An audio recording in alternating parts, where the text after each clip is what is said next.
Hi, welcome to another episode of Hot Takes.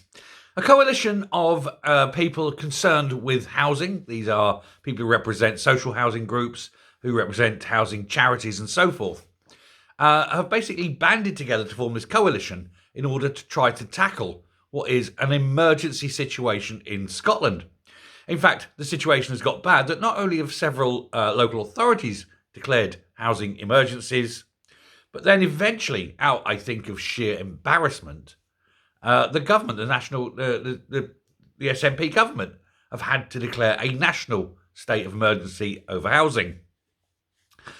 And they're looking around desperately for people to blame. But of course, it is only them. They are the ones not funding housing. They are the ones, in the form of Shona Robinson, with her vast 86 IQ, who cut 200 million from the social housing budget.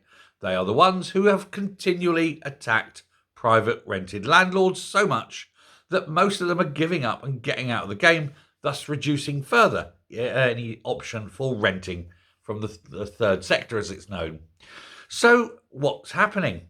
Well, they're saying that despite their letter back 6 weeks ago to John Swinney expressing the need to have a meeting to sort this out, to have some kind of game plan going forward, Swinney hasn't even responded.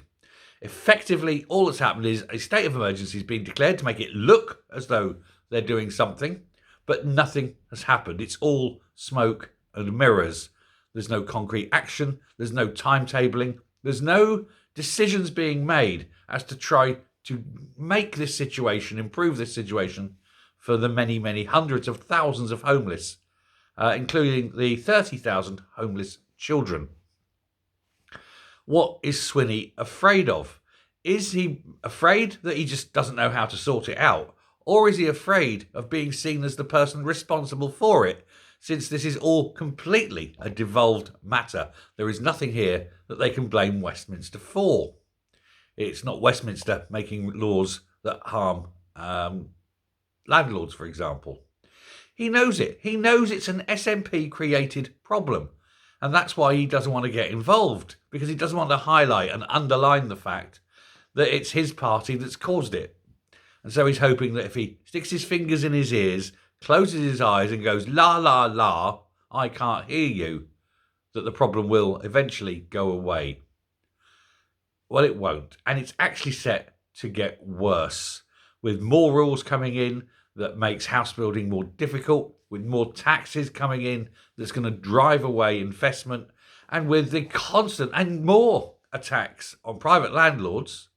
It just means that housing isn't going to happen. And of course, this is a party that's desperate to bring in immigrants, regardless of what they've done in the past, of who they are, of the crimes they've committed, because nobody's going to check that. And so what? You think that this problem, which already is bad, is somehow magically going to disappear by bringing in 100,000 new people into Scotland? Or, as many have suggested, it's going to get far worse. Far, far worse.